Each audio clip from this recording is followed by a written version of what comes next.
systems go. Clear for liftoff.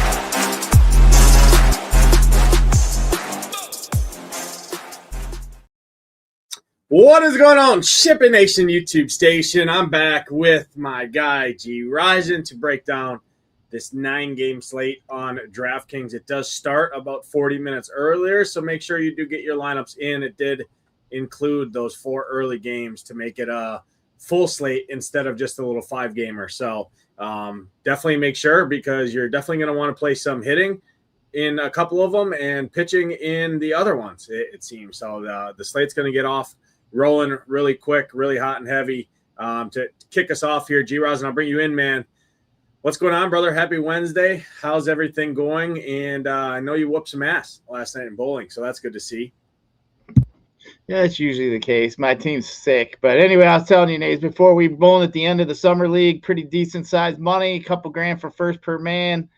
We actually ended up coming in second, couldn't reach first, but the first game I was telling you, all 3 of us had the front 8 in a row. I was the one who fucked it up. I'm the middle guy of the 3. 9th frame, I left a 10 pin, so ended up being 300, 267, 279. But it was pretty good. Half the bowling alley was kind of watching us to see if all 3 of us could do it. And of course, the sigh went out. Oh, when I left the 10 pin, I was like, man, why has it got to be me? You know, it was a pretty decent shot, but whatever. Good times. But I'm ready to make some money, some DFS here tonight. Obviously, we got a little better pitching slate we had yesterday. We got some Dodgers on the slate again, but we'll have to see if we can maybe muster up some offenses here, because you're either going to have to fade the Dodgers, or exactly like I said yesterday, you're going to have to be perfect with your Dodgers, or you're not going to get anywhere. And that was pretty much the case yesterday. You had to have Shohei, Freeman, and Edman, and Teoscar. So if you didn't have them guys, you pretty much were going to be left in the dark. But yeah, interesting slate. I think pitching's interesting. I got some guys that I think a little deeper than we've seen in the last few days, and it seems like since we've been on here. But yeah, let's see if we can muster up and get us some fun coupons rolling in the weekend here. We got to build up that account a little bit. We got some football coming up. We got all kinds of fun stuff coming up. So yeah, looking forward to it. We're gonna smash something tonight. Yeah, should be fun here. And speaking of football, the Brewers scored a touchdown, or 3 touchdowns and a 2-point conversion yesterday. Blanked the Mariners. I know my dad had a really sick team with 4 Brewers in there. I had some Brewer stuff in MME. Didn't get there in my main teams, but I talked about it, right? Just like yesterday, it's going to be this talking point of today's slate as well. What teams can come close or outscore the Dodgers for cheaper salary, right? Well, you saw it with the Brewers. You saw it with some other guys and some other teams yesterday on a shorter slate. It's going to be kind of the same story here today. Dodgers, we know they're the best offense in baseball. We know they're in Coors Field. We know they're facing a shitty pitcher and a shitty bullpen in good hitting environment, good weather, but man, Kyle Freeland, I don't know. Freeland always finds his way somehow to kind of hold the other team in check, at least more times than not. But not only that, I mean, the Dodgers are so expensive. We have spent up arms on the slate. Pitching is pretty deep overall. So going to be an interesting talking point. We'll do our best to break it all down here. Michael W. in here, Newen's in here, Nate D, Gangrene, Flip Flop, Andrew Martinez. Appreciate everyone tuning in. Hit that like button, hit that subscribe button. Helps us out a ton. And Gyiraszin, I think when we go ahead and we talk pitching here, we'll go 8K and above. And I think you can bring in the Brewers conversation with one of these arms that I think is going to get played at least a fair amount. I mean, probably 20% or so. Logan Gilbert's going to come in at. But the headline, the pitching slate's really headlined around 2 guys. Parker Messick, number 1, looks like the best overall points per dollar play on the slate with the matchup he gets. Insert opposing starting pitcher and checks the notes. Oh, Messick's actually a good opposing pitcher against what is now one of the worst lineups in baseball in the Giants. with what they're trotting out there. Obviously, they're their best hitters. Hit from the left side, that's not a problem for Messick. So Messick does look like the best overall option. The SP2 guy in cash games is probably going to be Dustin May at $7,800 at home on the other side of Gilbert in that matchup there. But we'll leave him when we talk value arms. Talk to me on this 8K and above range. For me, Messick stands out as the number one, followed by Cade Cavalli, which feels kind of gross to say. I think Cavalli is a very interesting tournament pivot. $200 more than Dustin May. Cavalli's been really good this year. Gets a great pitcher's ballpark out in Texas. I know it didn't work out with his teammate yesterday, but I'm more of a believer in Cavalli. I was on him in his last start when he absolutely went nuts. I'm in on him again here, and he's going to be right around 15 to 20% ownership, which is probably going to come in right around 10 to 20% lower than what Dustin May is, especially in single entry 3-max stuff. So for me, it's definitely Messick and Cavalli up top that headline it. But I think Drew Rasmussen's kind of interesting. I think nobody's going to play Chase Burns all the way up top at 11K. He hasn't looked the same this year. Hasn't really shown his true ceiling. It's obviously one of the worst places to pitch in baseball as well. Cardinals do have some strikeouts, though, so he's a spend up to be contrarian. And then Logan Gilbert at 10K feels like a pretty tough click for me, not just because I'm a Brewers fan, but Brewers just don't strike out, especially against right-handed pitching. Gilbert on the road, I know he can kind of get through any matchup, but on the road, it's just not the same guy. I talked about it in his last start, didn't come to fruition, but, I mean, this dude's like league average in terms of strikeouts over the last month to both sides of the plate. Definitely below average to the right side. Brewers got some health back in that lineup there. So I'm a little worried about him. I think he's still playable because he can still strike guys out. But at 10K on a full slate, feels like a little steep click for me overall. Just a tough offense to face, typically 1 through 9. Talk to me. How do you see this top tier? Yeah, I'll start out with Burns up at the top. 11K, you said, like, no one's going to play him. I mean, the Cards don't really have – it's not a team we generally chase for strikeouts.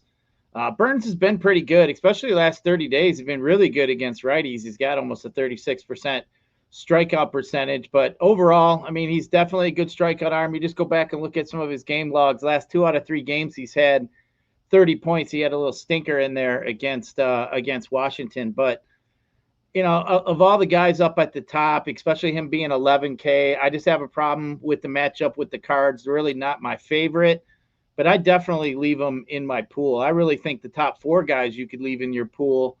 But moving down to Gilbert, he's the one I do worry about the most. I mean, the reason that I say that is because, like I say, every time when whoever the Brewers are facing, if it's a ground ball pitcher, I usually have a hard time. But Logan Gilbert's just more of a fly ball type pitcher. Especially the left side, the last 30 days is at almost like 31%. So we know the Brewers have some decent lefties with some power. So Gilbert, to me, is concerning. His strikeouts have been down. He's at 20% to the right side. He's at 25% to the left side the last 30 days when he's at 31%. So as I've been saying the last week or two, the last 30 days for pitching for me kind of gets bumped up as we get later here into the season. So Gilbert for me has got a red flag, but I'd still leave him in there. I'd still leave him in my pool. The pay 10K for him though, I just don't like it. I think he'll be actually more. He won't get as much ownership. I think actually Burns will probably get a little bit more ownership than Gilbert. I just think people are going to be scared of Gilbert in that matchup with the Brewers. I think that's enough to scare him out. I think Rasmussen's is interesting. The last 3 out of 4 starts, he's been in the 30-point range. He's been bumped up as far as his pitch count. He's been able to go in the mid-90s his last 2 out of 3 starts, which we like. Last 3 out of 4 starts, 9Ks, 10Ks, 8Ks. He had a stinker last time with 3Ks against the A's. But I think Rasmussen's a guy that I'm definitely leaving in my pool. I like him a little bit more than Gilbert. I'd probably say I actually like him a little bit more than Burns. But yeah, I think he's definitely somebody I like, and especially on FanDuel, he's a little bit high. I mean, he's priced up a little bit high, different to like Gilbert and Messick, a little bit cheaper. But Messick being gonna be the chalk, 9,200. I mean, dude, this San Francisco lineup is just absolutely garbage. Total AAA type team. We're sitting here looking at a game total 7.5. He's a huge favorite. minus 220-ish. So Parker Messick, the old Seminole there has been absolutely tearing it up here recent times, 30 days. Strikeout percentage is looking good, 29% to the left side, 26% to the right side. His fly ball percentages are really low. He's been getting a lot of ground balls. Everything we want in a pitcher. Parker Messick has that matchup today. I do expect him to be fairly popular. Urena, man, I just can't do it. That's just not for me. I'm not interested in Urena, especially against the Houston team. You mentioned Cavalli. I think he's really interesting at 8K against the Houston team. Cavalli's just been really good in recent times. He had 40 points his last time out against the Cubbies. He had 21 the time before, 22 before that, 10 Ks, 8 Ks his last couple starts, been at the 100 pitch ring his last few starts. So I think, the matchup with Texas doesn't really worry me all that much here. So another game we're sitting here looking at a 7.5 total. So definitely like that. We got some strikeouts, mid strikeout range, all around mid 22%, 21%, top of that lineup down to about the 6 hole. So you got Glenn, a couple other guys a little higher at the bottom. But so there's some strikeouts to be had here for Cavalli. So I do like him. We can go down to the next two guys, Warren and May. I like them two guys too also. I think those guys are pivots. I think May and Cavalli and Warren are all in about the same bucket for me, actually. So just kind of trying to figure out, which ones as far as ownership goes.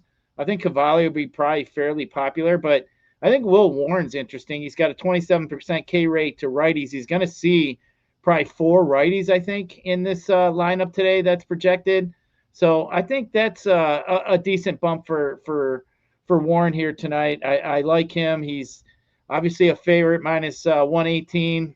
I don't like the over-under in that one, 9.5. But, yeah, I think there's a place for him on this slate too. So really for me, Messick, kind of easy spot here for me against the San Francisco team. And then I'd probably, after that, I think I'd go Rasmussen.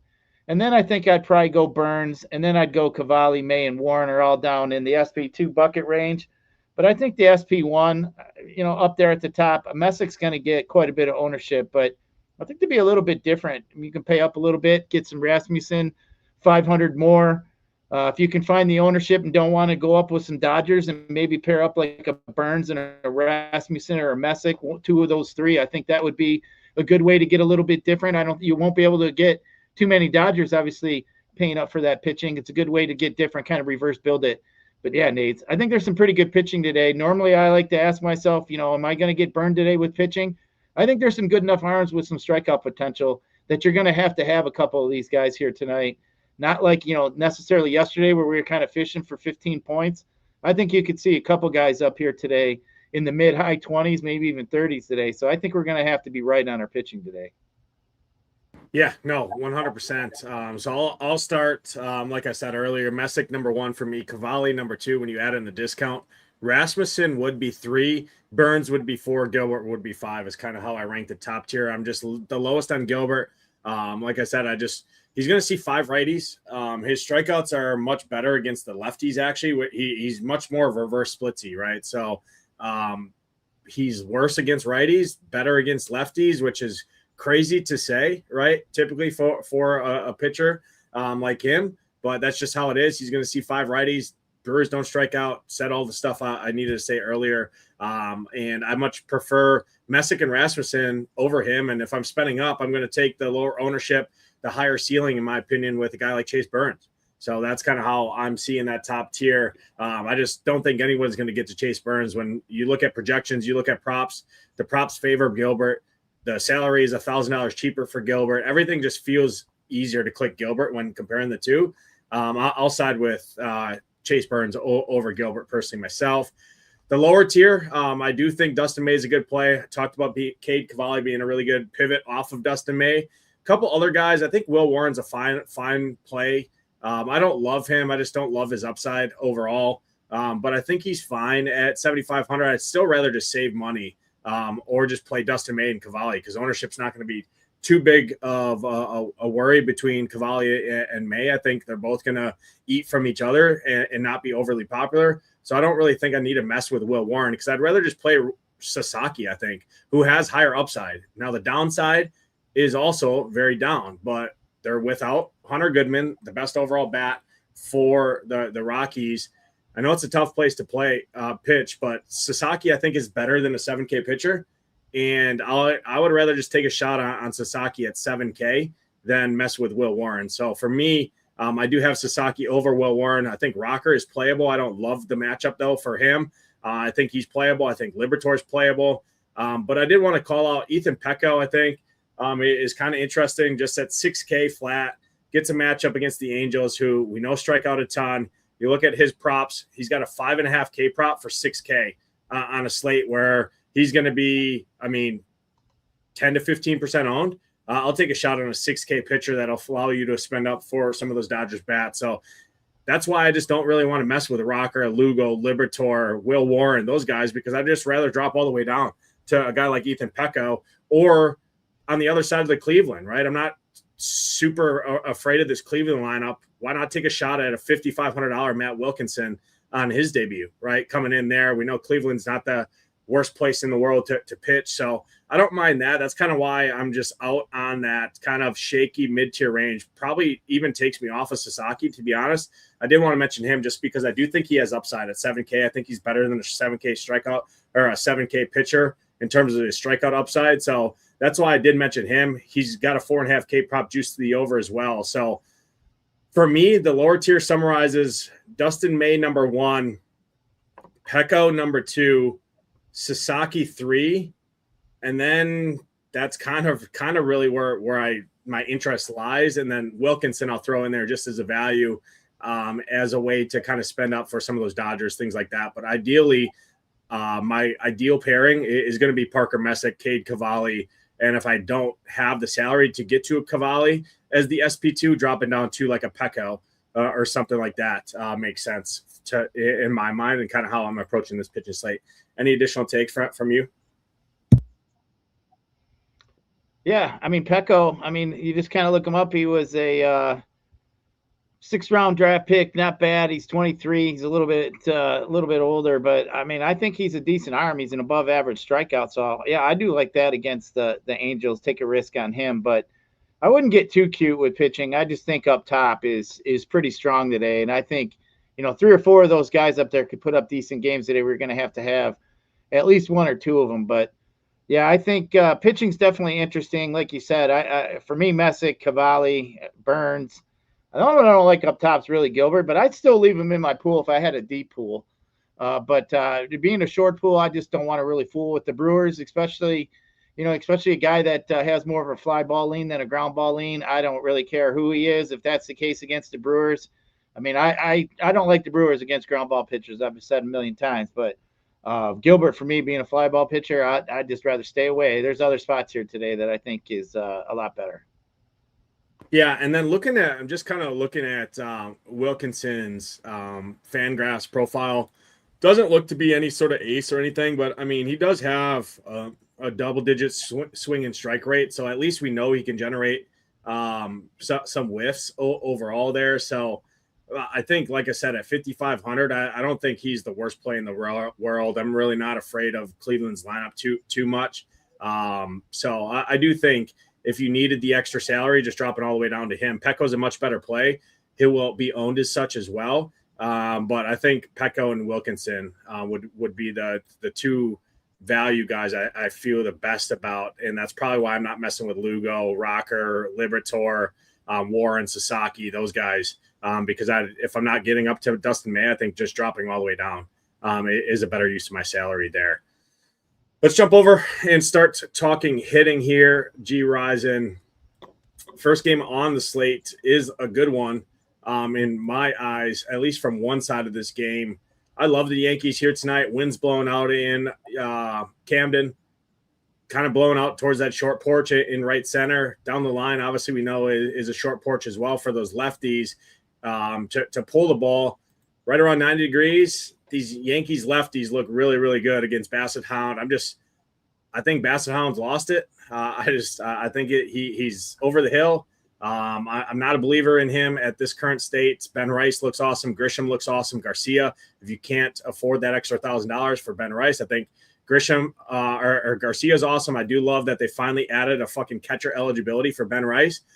Finally, DraftKings woke up and you can play Rice and Garcia together and not have to punt off with a guy like Austin Wells, even though I think he's fine.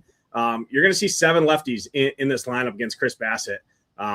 The only downside I do see is Baltimore does have a fairly decent pen, but they have kind of slipped since the second half of the year here, kind of right around middle of the road. So Yankees are probably my favorite pivot off of the Dodgers overall with similar upside. What do the Dodgers do?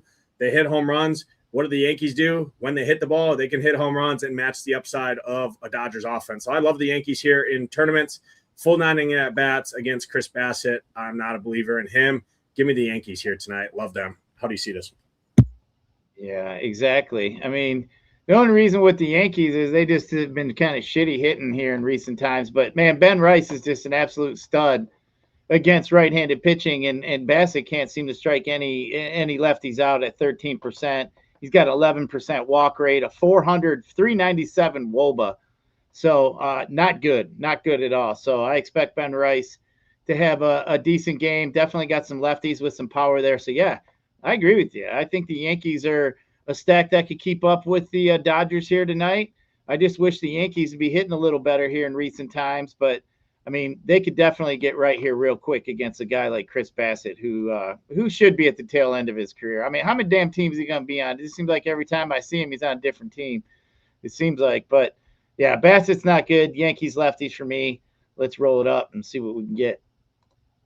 Yeah, I agree. I do want to talk about some of the lefties on the O side. Will Warren is susceptible to left-handed power pretty much all season. His strikeouts dip. His power is up. Doesn't have that high of a fly ball rate, but guys like Colton Cowser who hit the ball in the air, Leody Taveras, Dylan Beavers, Gunnar Henderson, you do have some lefties there. I don't love attacking this Yankees bullpen. It's probably a little bit of a stretch, but I wouldn't be shocked to see a guy like Taveras, Cowser, Gunnar, Jackson Holiday, even a Beavers. You got a cheap Samuel Basallo as well.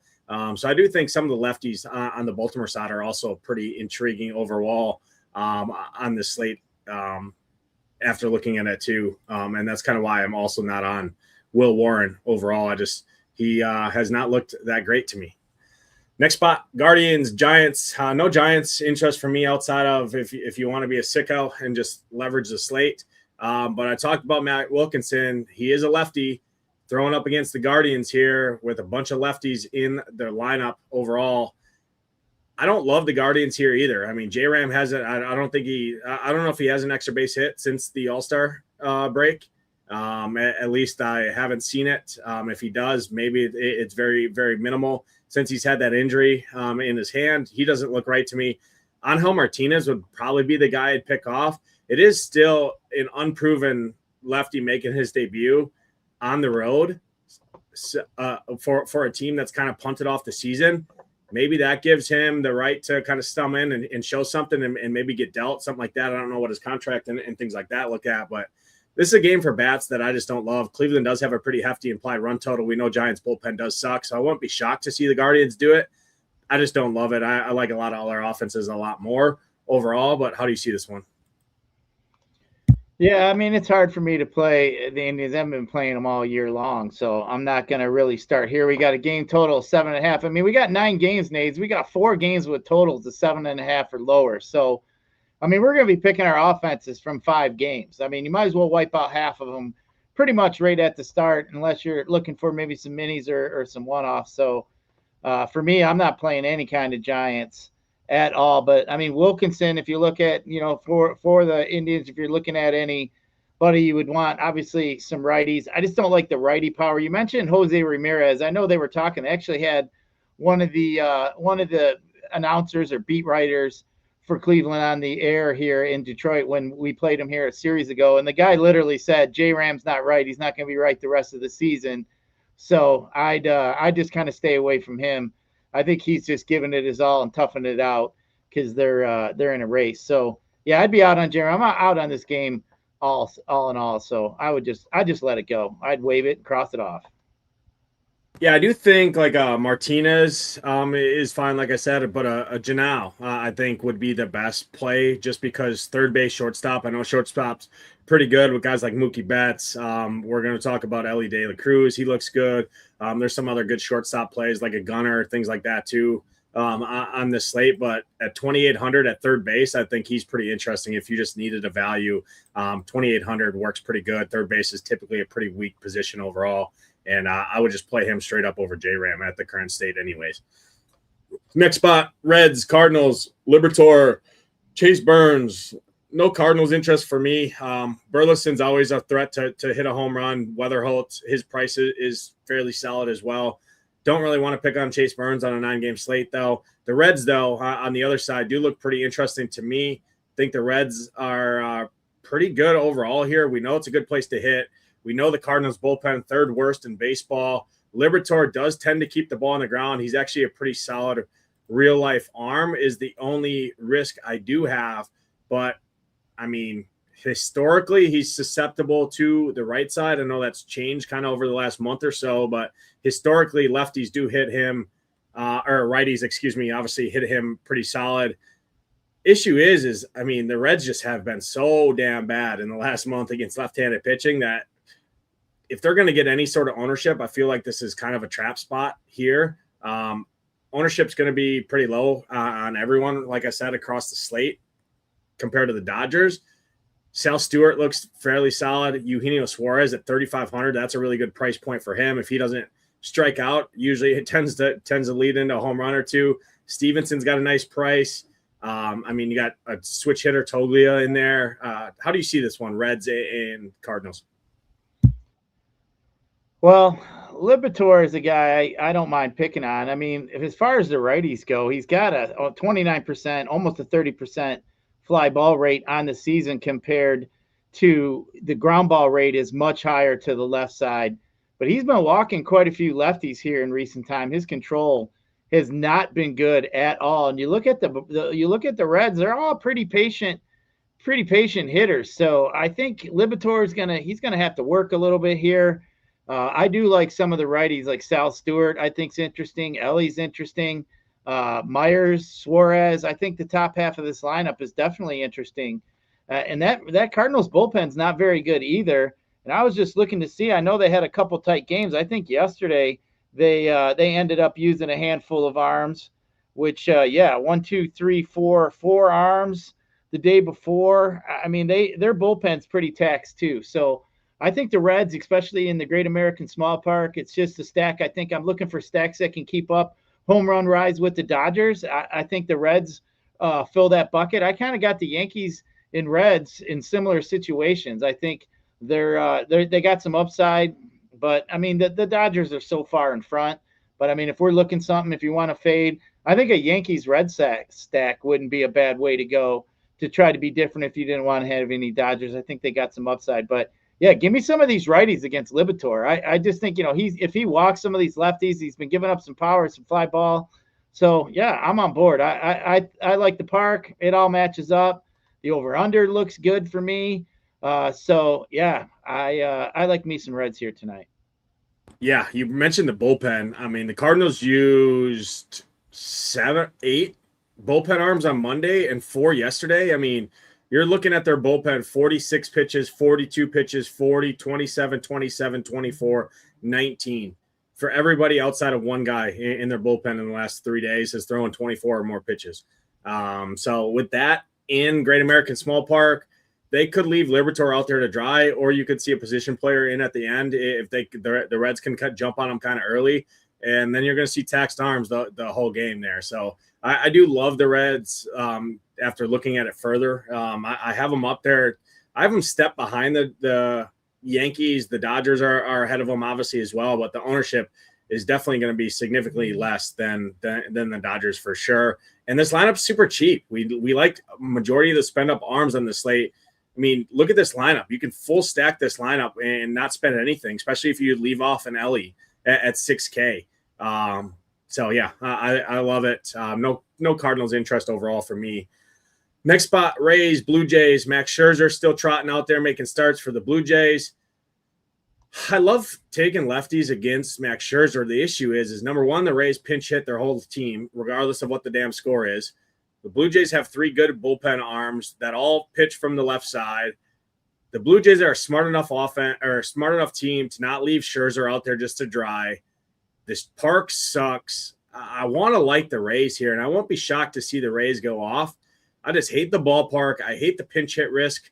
I mean, you're looking at guys in here that are going to get pinch hit for. It's probably a little different with this lineup. It's not as much of a risk, but guys like Palacios for sure, probably a pinch hit risk. I mean, Vlade's probably fine in there if he's starting righty-righty, and if they do bring in a lefty, he gets a big advantage there. So after looking at this lineup kind of further, I mean, Aranda, Simpson, Palacios, maybe those 3 guys are the biggest pinch hit risk. Maybe a little bit Liam Hicks as well, but I doubt that since usually catcher stays in there a whole game if they don't have one DHing, something like that. So talk to me here. Any interest in this? Blue Jays pen is super rested. They do have 3 lefties, like I said, but Blue Jays pen hasn't been as good as they have been in the beginning of the year. They're 9th worst in terms of xFIP, 451 over the last 2 months. Talk to me. Yeah, I mean, we want to pick on Max, especially with lefties, but I mean, his walk rate's his control's been bad. He's been at 12% walk rate against lefties on the season and last 30 days. His K percentage has been down to lefties, 12% on the season. He's been pretty good at the righties, 26% on the year, but he's been getting barreled up by lefties so far this year. His ground ball percentages are low to the left side, fly ball percentage a little bit up. But I mean, how long is Max going to go? I mean, that's my question. He got a pretty good bullpen, as you said, behind him. So, yeah, there are some pinch hit risks there. I think for some of the Rays, I mean, it's maybe you could look at some like Aranda if you want to go Hicks, possibly. But, I mean, we're sitting here at another game with a 7.5 total. So I think there's other spots in this slate today that we can pick out some offense. And I'm definitely not picking on Rasmussen, but I mean, maybe if you wanted to throw in some low-owned one-off guys and maybe look at some of the Rays just because of Max, especially the left side, some of the issues he's had, I couldn't fault you for it. I just don't have it high up my rankings. But, I mean, yeah, I don't mind some of the lefties. I think Hicks, Aranda would be probably the 2 that I'd look at. Yeah, I mean, Max has been better in August, I will say. 1 earned run, 2 earned run, 1 earned run in 16 1/3. But again, he is still susceptible to lefties. Pretty solid bullpen. The bark sucks. I think I'd rather just stick to kind of a little one-off, something like that. Like a Caminero is obviously always fine, but 6,500 feels super expensive when you can just play Max Muncy at that price point. Obviously, there's a big drop-off in ownership there. Aranda, Liam Hicks, something like that. But yeah, now looking at it further, don't think it's the best spot just because this ballpark. I mean, I hate this fucking ballpark. It sucks. I wish it was still in Steinbrenner, and not back at Trop, right? Next spot, though, I do want to talk about here. Royals look pretty good. I don't know how many slates, if any, the Royals have won. But Jeffrey Springs, a fly ball guy in Kauffman Stadium. Temperatures are nice here. There is some slight wind blown in, but the big note I wanted to call out here is the A's used 4 bullpen arms yesterday and then 2 on Monday. So 28 pitches, 21 pitches. And then yesterday, Hogan Harris threw 30, Medina threw 24, and Basso threw 32. So a not good bullpen already, taxed bullpen. I mean, you could see a spot again here where Springs might be hung out to dry in this one. Issue is it's Kansas City's offense on the other side. Bobby Witt looks like an elite play on this slate, though. Royals are going to pick up some ownership. I think it's pretty warranted here. They're going to see probably majority of the game against bad pitching overall here. Springs has had some pedigree at times, but historically it's just not been that great of an arm, especially this year. He has been atrocious. I mean, can the Royals do it one time, Gyiraszin? I know you hate this team, but Cags, even lefty, he's fine. Tolbert mashes. I mean, Perez turning back the clock a little bit this year. Adding Maikel Garcia back in this lineup does help them, especially against lefties. Talk to me here. Any interest in KC? I mean, I'd sure like to. If there's a spot, I mean, Jeffrey Springs has not been very good. He's extremely fly ball heavy. Doesn't seem to induce any kind of ground balls. He's had control issues. I know he's just coming back off the aisle. I don't even expect him to go very deep in this game. I mean, maybe once, maybe I doubt he'd go through twice through the lineup. So then you're going to get a bad A's bullpen behind it. But, it's just you look overall and you just look at this Royals team and their fly ball percentages as a whole are all pretty low. It's just not a team that just generally hits for power. So, but I mean, I'm not going to play him in 3 teams or a 5-team pool for me for lineups tonight. But I mean, if I was playing 20 lineups, I'd probably have a Royals or 2 just because of how bad Springs has been and how heavy of a fly ball lean he is. And then you're going to get a lot of that bullpen. So I think after Springs, you're going to see some righties. So I wouldn't discount the lefties if you did want to stack. I wouldn't leave up Vinny or Caglione. So I think you could leave those guys in. But Witt always is a decent play. It's just like I said, I just don't think the Royals have an overall enough power for me to get the job done. But if there is a guy that they could possibly get the job done and a bullpen they could get the job done against, I think it's a situation here tonight. So if they don't get it done tonight, Nades, it ain't ever going to happen. Yeah, I mean, that's obviously the issue with the Royals. But I do think this is a really good spot for them. We'll see if they can come through. There is some pinch hit risk with some of those guys, mainly like a Nick Lofton up top. I think if a righty comes in, he's a little bit of a pinch hit risk. And then maybe a guy like Tyler Tolbert for sure too at the back half there. The lefties all should be fine. If they're starting against a lefty, obviously they should be fine when a righty does come in. But yeah, I have some interest in the Royals. I kind of have them probably 6th or 7th on this slate, just kind of in that middle bunch of a bunch of teams that wouldn't be shocked if they go off. But more times than not, they probably don't. It is kind of how I see it compared to teams like the Yankees, the Dodgers. We talked about the Reds. I like those teams a lot more, obviously, than the Royals overall when you add in how they're scoring and how their run production comes. Next spot here, Mariners and the Brewers. This is a game I don't love for offense. I wouldn't be shocked to see the Brewers do it again overall.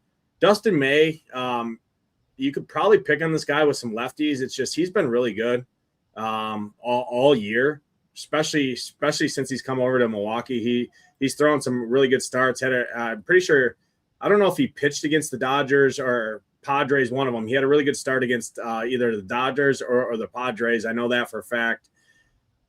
I mean, Donovan, something like that, a Canzone against a righty. It'd be more the lefties for me on the Brewers side of it, but I don't want to really pick on either of these pitchers on a full slate. This is an above average ballpark for hitting, so I will say that. How do you see this one, though? Brewers obviously went nuclear last night. I know how this goes. That means they come back and score 3 runs today. But talk to me here. Yeah, I don't really like any of the offenses, but I mean, if Gilbert was going to get more ownership, I wouldn't mind taking a chance on the Brewers tonight. I mean, like I said, Logan Gilbert has got he's got more of a fly ball lean here so far this year, especially to the left side. So I think that is interesting. He does, in the last 30 days, he's been inducing a little bit more ground balls. He's up in the mid 40% range when he's down below 40% range on the season. Fly ball percentages around the 30%. So yeah, I mean, when you got a pitcher on the other side who doesn't induce that many ground balls, I do like the Brewers. I mean, they're going to be low owned, scored a bunch of runs yesterday. You never know. I mean, you could end up seeing the Brewers at the top of the tournaments again here today. I don't necessarily like it. We got another game total of 7. But I don't think Gilbert is as good as he is that he's advertised, especially being a 10K pitcher. I just don't like the way it matches up with his fly balls with the Brewers. And so to me, I think the Brew Crew is interesting. I don't have it even, high up. They're not. I'd have the Royals higher than the Brewers, but I think I wouldn't discount playing them today, though.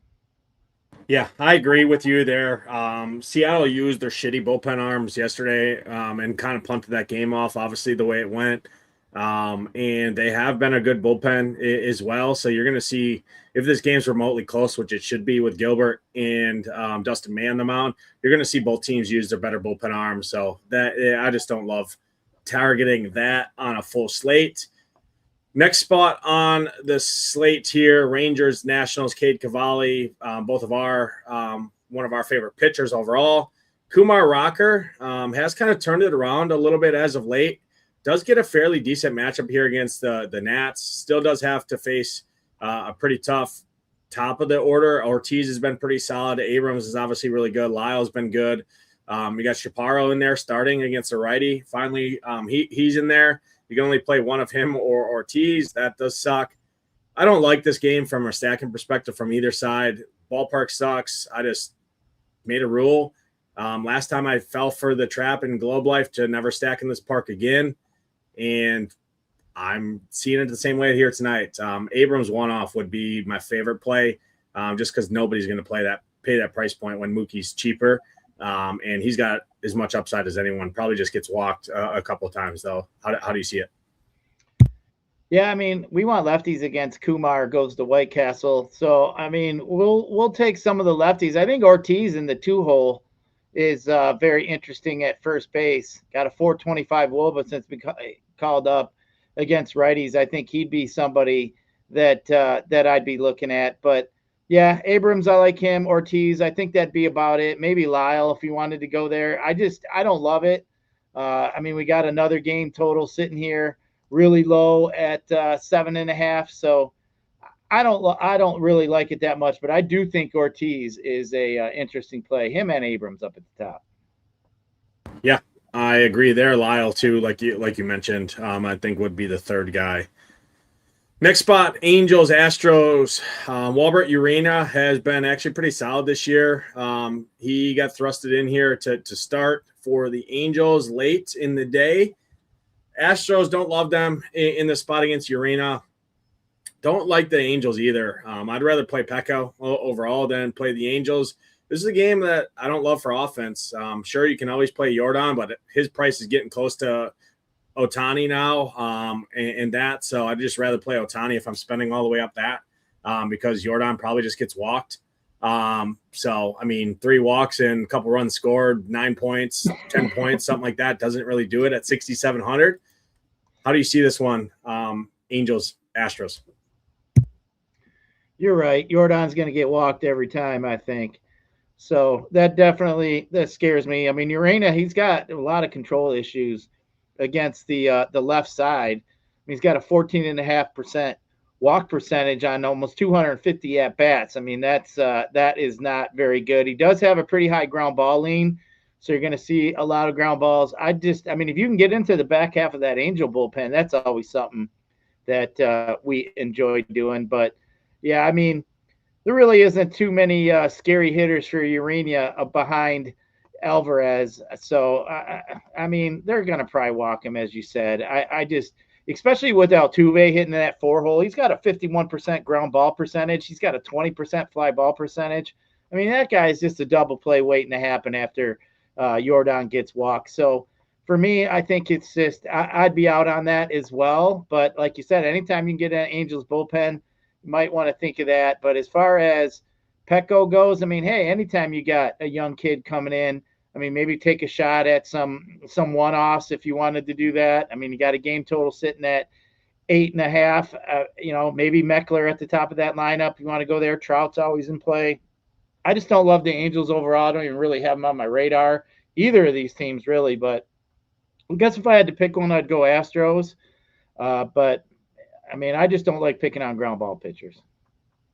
Yeah, I agree. Last game on the slate is the most important one. Coors Field. Dodgers going to own everyone in terms of ownership on this slate. Their prices continue to climb. Ohtani's up to 7,200. Freeman 6,200. Pa has 5,700 bets. Edman, the whole top half of this lineup is $4,500 or more. It's very expensive. That's going to thrust guys like Kiki Hernandez, who's a big pinch hit risk, waiting to happen, and Rortvet as 2 pinch hit risk guys there. He probably stays in, actually, starting lefty. So he's going to be headlined in Dodger stacks just because of his salary saving, and he's probably got full nine innings of at bats here. So you're going to see a lot of him wrapped around to the top with like Ohtani, Freeman, Ben Rohr as kind of a 3-man stack, something like that.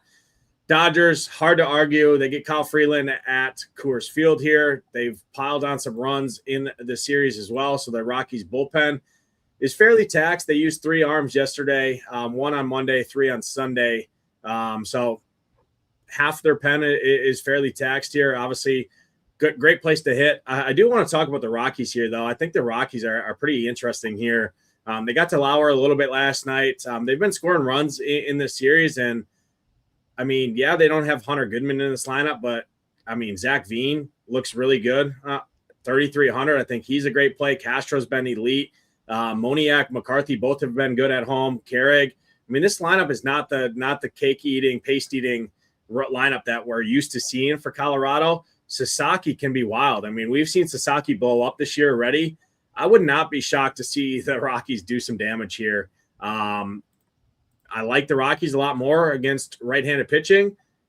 Sasaki can be susceptible and got Veen, Sullivan. I mean, even Sullivan's shown a ton of power, and he's going to be in there now with no Goodman. So I think like a Castro, Veen, Sullivan, a little 3-man mini stack there doesn't break the bank. It's going to be unowned on this slate. I think that's super interesting. Talk to me here to round us out, Coors Field. Yeah, of course. Sitting at game total, sitting at 11.5. It's going to be a long night again in DFS. But thank God that came out in the Dodger Stadium, because then it'd be 2 hours, almost hour and a half later. But yeah, I mean, obviously the Dodgers against Freeland being a lefty, Mookie Betts is going to get to play. Pahey is going to get some play. Freddie Freeman hits lefties pretty well too.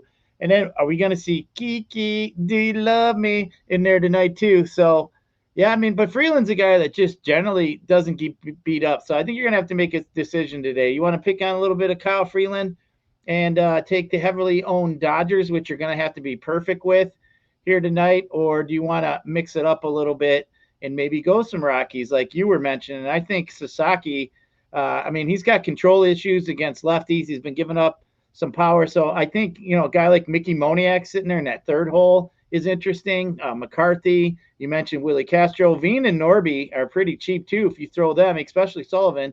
So you could throw those guys in the lineup in your stack and balance it out for some of the higher end salaries at the top of the lineup. But I think it's definitely interesting to play some Rockies. Maybe go a little bit heavier Rockies. Maybe throw a one off of a Dodger in there instead of fully fading them. Maybe you pick the home run off and Dodgers lose, a game and you end up getting, majority of the runs for the Dodgers. He had a 3-run homer or something. So I just, I think, the Rockies would be in there with me, the Yankees, the Reds. I think those would be the 3 that I'd group together that I think could keep up with the Dodgers. But I mean, the Dodgers, obviously, Coors Field. What do we expect here? I mean, it's the Dodgers Coors Field. They're a minus 200 favorite for a reason. So, what is their team to almost 7? So of course they're going to be highly owned and pretty much, clicking in all the optimizers and everything else. But I can see reason to fade them. Freeland hasn't been the worst here in recent times. So, a guy that, just really hasn't been getting beat up, really. 1 earned run in his last 3 starts, he's only given up. So, or 1 start or 1 earned run in each of his last 3 starts. Before that, he was giving up 5, 4, 4. But, last 3 starts have been looking pretty good. So, if you want to hang your hat on that, maybe Freeland gets to him at home here tonight. Dodgers don't get the job done, and maybe we get some with some Reds and some maybe some Yankees here tonight. Yeah, last time, so Freeland did have 2 fairly easy matchups. In his, obviously he pitched out in San Fran facing the Giants' current roster, so obviously that he went 8 innings there. Got hit around a little bit, mainly just kind of walked himself out of the game against St. Louis, but that was there. But his last home start, it was against the contact-heavy Royals. He still threw 8 strikeouts, 9 innings, a complete game, 5 hitter. Obviously, it's not the same matchup, right? Royals are not the Dodgers. But, the Dodgers' salaries are just so damn expensive that and you're going to have to be perfect. Like I said, I just rather side with one of these other 17 teams on the slate that are going to beat them points per dollar wise and what it does for my overall roster. So there is spend on arms. Like I said, you can play. You can definitely make the Dodgers work. That's why their ownership is what it is. It's hard to ignore it. I just probably prefer one-off or like a little two-man, something like that, and just find a different stack. Eat the chalk Dodgers as a mini stack. Differentiate with your full stack is kind of how I'm approaching this slate.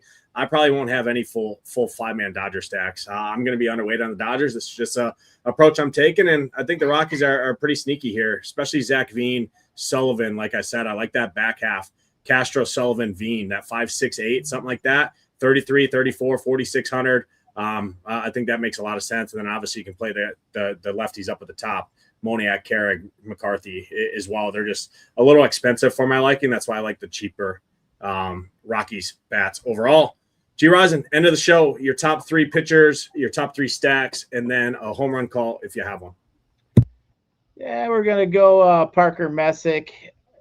Obviously, number 1. I'm going to go Rasmussen, Burns, and then I'm going to throw in Cavalli also. As far as stacks, Dodgers, Reds, Yankees, all stand out to me. I think they're all great plays. Rockies, I'll throw in there as well.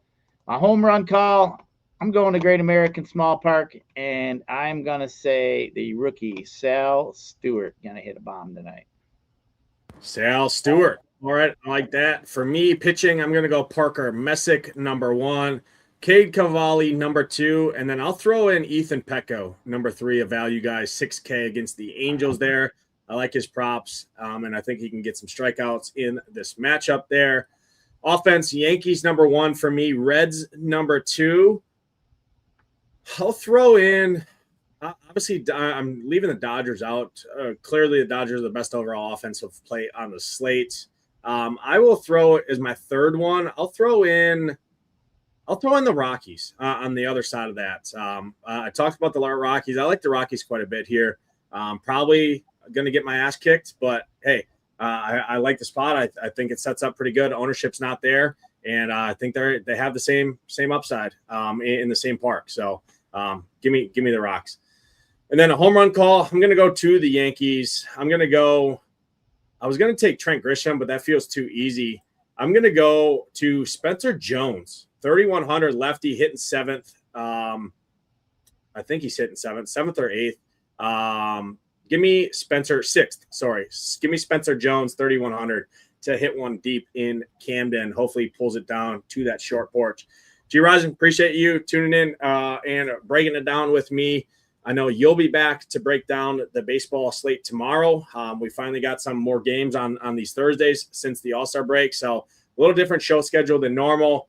I will be back on Monday breaking it down with my guy Bellman. For Gyiraszin, I'm Nades. Good luck tonight in those contests. Hope to see those Ship Nation logos at the top. We're out of here. Peace.